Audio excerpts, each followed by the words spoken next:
إنك لمن المرسلين على صراط مستقيم বলুন আল্লাহু আকবার। কিছু হোক না হোক, এই যে কটা আয়াত তেলাওয়াত শুনেছেন প্রত্যেকটা অক্ষরের হিসাব করে 10টা করে নেকি আপনার নামায়ে আমলে লেখা হয়ে গেছে। একটু জোরে বলেন। আল্লাহর নবী বলেছেন যারা কোরআনুল কারীমের আয়াত তেলাওয়াত করবে প্রত্যেকটা হরফ পিছু তার নামায়ে আমলে 10টা করে নেকি হবে। জোরে বলেন। নামাজ শেষে মসজিদের সেক্রেটারি ইমামের গলা জড়িয়ে ধরেছে, বলে এতদিন পরে ইমাম একটা পেয়েছে। আর মসজিদের যে সভাপতি মন খুব খারাপ।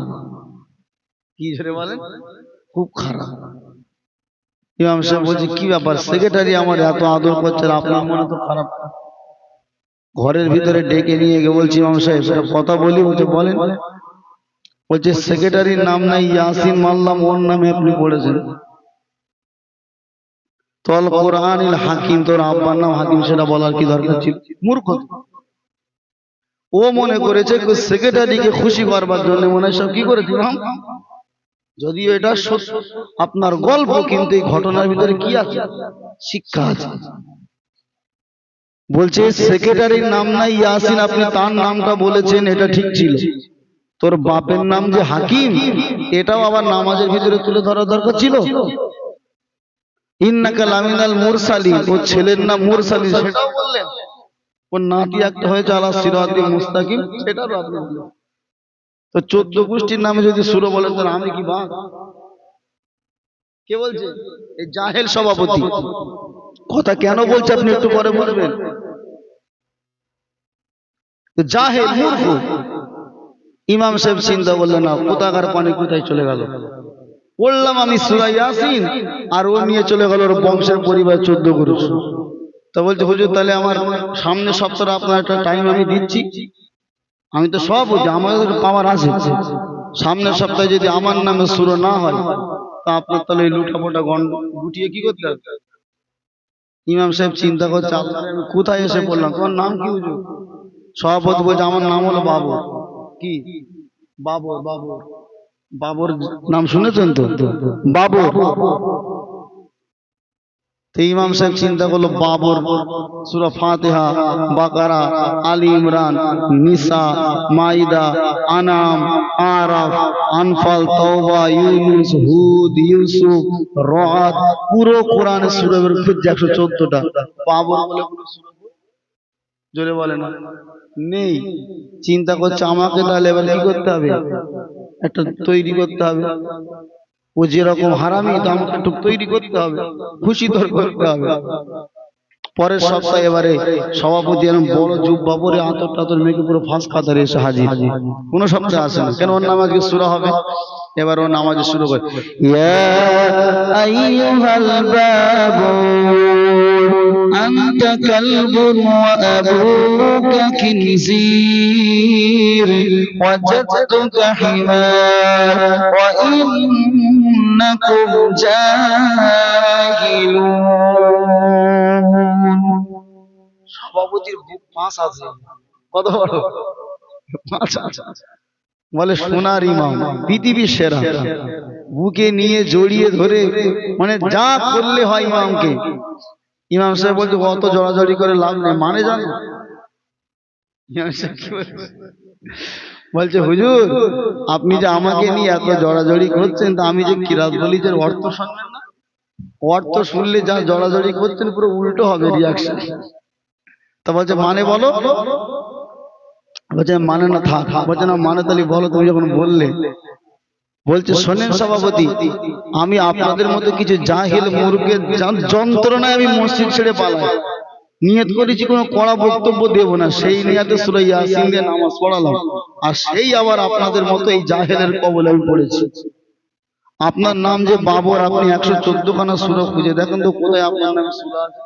তো সূরা যদি না থাকে আমি পড়বো কি? আর আমি সূরা ইয়াসিন তেলাওয়াত করি সেক্রেটারি খুশি করার জন্য। আপনার কে বলে? আপনি যখন জোর করছিলেন বারবার আপনার নামে কোনো সূরা নেই বলে আমি বানিয়েছি একটা। ইয়া আইয়ুহাল বাবর মানে হে বাবর, আনতা কালবুন তুমি হলে কুত্তা। কি জোরে বলেন? আনতা মানে তুমি, আর কালবুন শব্দের মানে কি? কুকুর। ও আবুকা খিনজির, আবুন মানে হচ্ছে বাপ, আর কা মানে তোমার, তোমার বাপ হচ্ছে কি? ওই বড় জানোয়ার। মানে বুঝতে পেরেছেন তো? ও জাদ্দুকা হিমার, জাদ্দুন মানে হচ্ছে দাদা, জাদ্দুন মানে দাদা, আর কা মানে তোমার, তোমার দাদা হচ্ছে হিমারুন, হিমারুন মানে হচ্ছে গাধা, হিমারুন মানে গাধা। ওয়াইন্নাকুম জাহিলুন, তোরা যে কটা আছিস সব মূর্খের দল, যা তোর ইমামতি দিয়ে রেখে দে। বাংলায় সুদখোরের বিরুদ্ধে ওয়াজ করলে অসুবিধা নেই, কিন্তু যে খুতবাগুলো পড়া হয় আরবিতে, ওতে যে কি ছেলা ছেলা হয় মানুষ তো বোঝে না। ওই সুদ দিয়ে মানুষে পড়ে, বা ভালো তো খুতবা না, কিন্তু খুতবার মধ্যেই যে বলছে যারা সুদখোর তারা জাহান্নামী, ও তো হাঁ করে শুনে। যদি বলে এই সুদখোর হারাম, সুদখোর যে জাহান্নামে যাবে, না হুজুর তুমি এটা তো ঠিক করলে না। ও আরবিতে বলেছে সমস্যা নেই, আরবিতে তো বোঝে না। এক হাজী সাহেব বলেছে না, আরবে হজ করতে গিয়ে বলে আরবে যা হয়েছে সব আরবিতে, শুধু সূরা ফাতিহা আর আযানটা হয়েছে বাংলা। সূরা ফাতিহা আর আযানটা বাংলায়, মানে সূরা ফাতিহা ও চেনে, প্রত্যেকদিন নামাজ কালাম পড়ে, মোটামুটি বোঝে, আর আযানটা তো প্রত্যেকদিন শোনে। তা বলছে এই দুটোই শুধু বাংলায়, আর সব কি? সব আরবি। আর আরব দেশে তো আরবি ভাষা, ও তো বোঝে না। তো আরবিতে যদি এখন আমি আপনাকে 10 মিনিট উল্টো পাল্টা বলি, আপনি তো কিচ্ছু বুঝতে পারবেন না। আর বাংলায় বললেই কি, বাংলায় বললেই আপনি বুঝতে পারেন, তখনই হয়ে যায় দোষ। ভাই আমার, আমাদের সমাজের বর্তমান যা পরিস্থিতি, তাতে করে ইমামগুলোর টুটি টিপে ধরা হয়, গলা টিপে ধরা হয়, কিন্তু একমাত্র একটা জায়গায় এসে মানুষ কাবু হয়, ওটা হচ্ছে যারা দিনের দায়ী, ওয়াইজ, বক্তা। বক্তারাই পারে নির্ভয়ে কথা বলতে, তবে সবাই না। অনেকে আবার নিজের পকেটের কথা চিন্তা করে, যদি এখানে হক কথা ছেড়ে দিই তাহলে তো হাদিয়া কম দেবে। আছে না নেই? আছে অনেক। ওটা হচ্ছে মালিশ করা ওয়াজ। কি বলে মালিশ করা ওয়াজ? বোঝেন? মানে এই ওয়াজটা করলে কমিটি খুশি, তো সেখানে এমন খুশি ব্যাপারটা সম্পূর্ণ আলাদা। তাই বলে এমন নয় যে হক কথাটাকে চেপে রেখে দিয়ে আপনারা একটু নাচ শুনতে ভালোবাসেন, আমি নাচ বললাম আপনাদের ভালো লাগার জন্য, এই ব্যাপারটা নয়। কিন্তু এমন কথা যেটা আপনার শরীয়ত বিরোধী কাজ, এখন আমি যদি বলি আপনারা নারাজ হবেন, আপনারা অসন্তুষ্ট হবেন, পরের বছর আমার দাওয়াত বন্ধ। তাই দাওয়াত বন্ধের ভয়ে হুজুর চুপে মুখে কি আছে কুলু পেটে বসে আছে, ও হুজুর যা মার খাবে আপনাদের চেয়ে বেশি খাবে। গতকাল এখানে কি হয়েছে? গজলের অনুষ্ঠান হয়েছে, শামিল ভাই এসেছিল, মেয়ে শিল্পী এসেছিল নাকি? হ্যাঁ, আচ্ছা আচ্ছা, তিনি বাইরের শিল্পী টিল্পী এসেছিল? আচ্ছা, তাও ভালো, মাশাআল্লাহ। তো আলহামদুলিল্লাহ। তো আমি যেটা বলতে চাইছিলাম, আমাদের প্রকৃতপক্ষে আল্লাহকে ভয় করার দরকার আছে না নাই? একটু জোরে বলেন। যার অন্তরে আল্লাহর ভয় আছে তার আর কোনো চিন্তা নাই, একবার জোরে বলুন সুবহানাল্লাহ। যাদের হৃদয়ে আছে আল্লাহর ভয়, তারা কভু পথ ভুলে যায় না। আল্লাহর প্রেম ছাড়া এই দুনিয়ায় কারো কাছে কোনো কিছু চাই না। জোরে হবে না সুবহানাল্লাহ। যাদের হৃদয়ে আছে আল্লাহর ভয়, তারা কভু পথ ভুলে যায় না। আল্লাহর প্রেম ছাড়া এই দুনিয়ায় কারো কাছে কোনো কিছু চাই না।